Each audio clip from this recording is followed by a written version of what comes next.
Hello colleagues, welcome back. Thank you very much for your time again. So now we're going to be looking at the third of our sections. And so this section is probably the most powerful in what we're doing, especially during the time of COVID.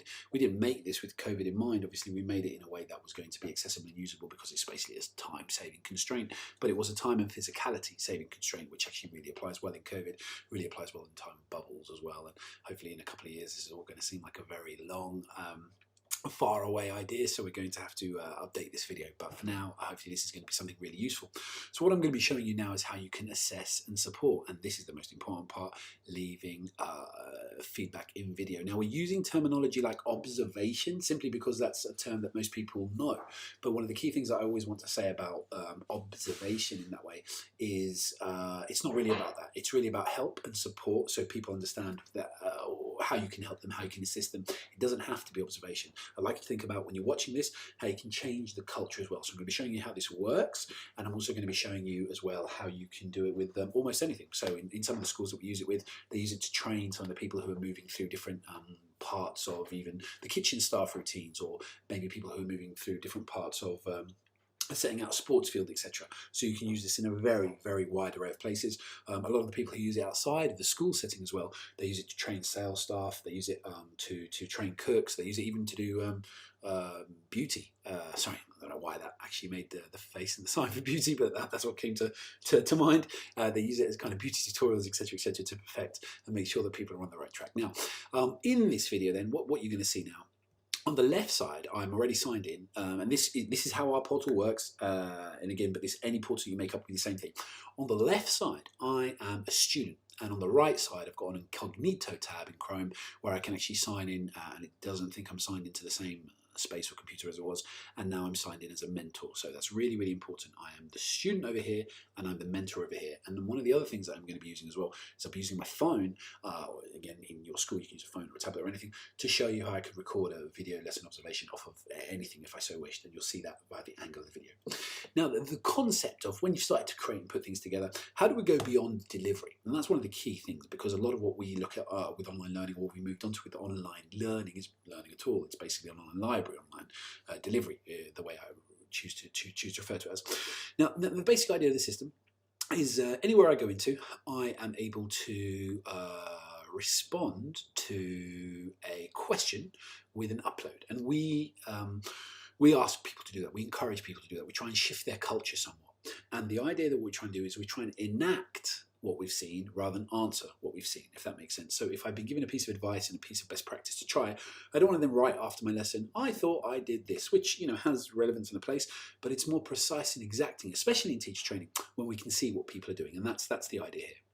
So what you see, I'm going to go to, hopefully a lot of you will be familiar with QTS-AO, the assessment only route, and we're going to go in, and as you know, you have to hit these standards, and normally if you did in the same way as I did, you fill a massive folder and you kind of show all your evidence that way. So we've developed a way that we think and we feel is slightly more flexible and a better way of doing things. So I'm going to go into this first one because I have an example there, and I'm going to establish a safe and stimulating environment. Now obviously I watch the video, I play it, and then when I'm ready, in any of our learning videos, I can read what I read just like anyone else's system. Welcome to this tutorial video. In this part here where we switch to assessment mode. Now the only difference you'll see in assessment mode is you'll see a little red dot has popped up at the end.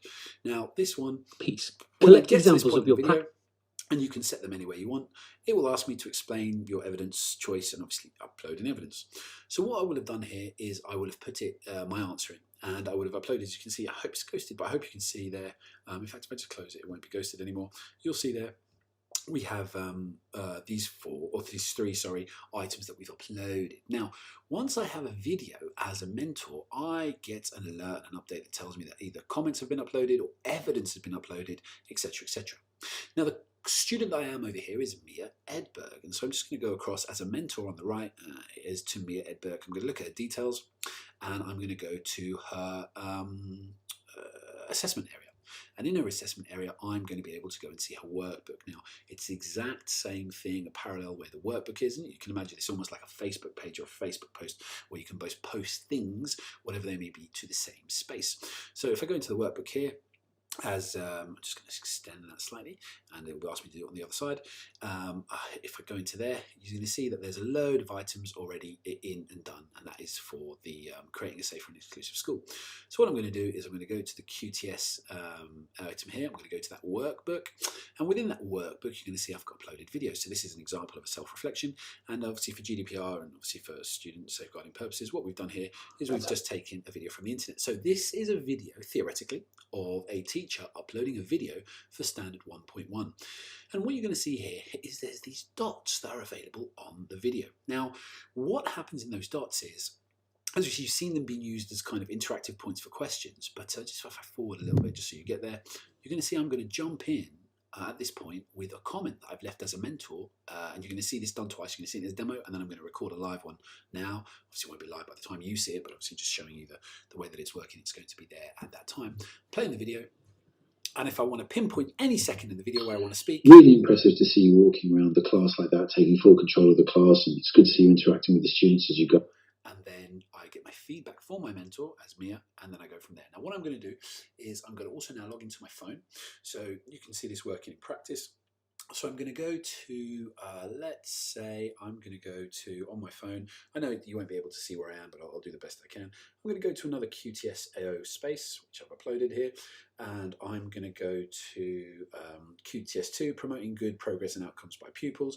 And let's say there was something in there that I wanted to do. So I'm going in exactly the same way.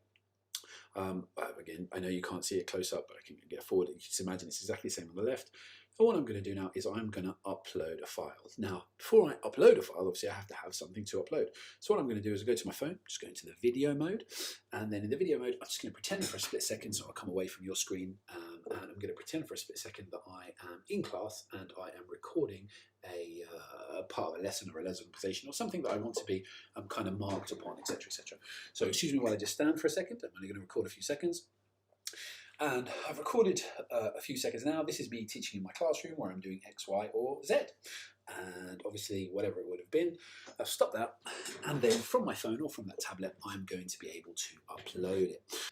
So now I've uploaded that from my phone, I've uploaded it into the space that I want, and what you notice, if I come back to the teacher side and I refresh, you probably just noticed there now, earlier I had 2 pieces of evidence, now I have 3, because this is alerting the mentor that a piece of evidence has been uploaded. So I can pop to that piece of evidence now, and there you see Mia Edberg, our test user. She has uploaded an evidential file to the QTS. So I can go and I can just click on that and it will take me straight to the space where that video is uploaded. And obviously here you can see I've just uploaded this video now, but this is the key part. How do I support this person? Now obviously this isn't a lesson. I showed you an example with a lesson, but I'm just showing you how quick and simple this is to do and how instant it is. So obviously you can see here we have the respond section here, and this is where I can drop a comment at any point. And this would be really useful if I have a 5-minute, 10-minute, 25-minute upload from someone, and I play the video. And I've recorded a few seconds now. This is me teaching in my classroom where I'm doing X, Y, or Z. And say I want to respond at that point there, and I could be like, must note, for example, or I could put good work, or I could put whatever I want. But most importantly, I can record my audio to give them feedback at that precise moment. So I'm going to allow this to record my microphone. I start the recording. Really good presence around the classroom. I really like the way that you were moving and talking with the students. Really important for you to be able to kind of get that way. Sometimes you just want to notice some of the students in the back of the class.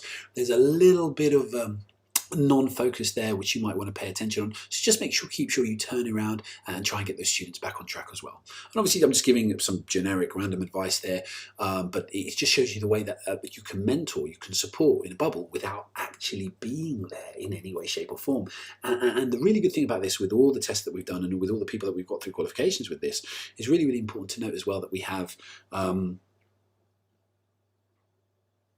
the freedom and the objectivity, because you're both able to then watch the video. So I've done that, I've recorded the audio and then I save it.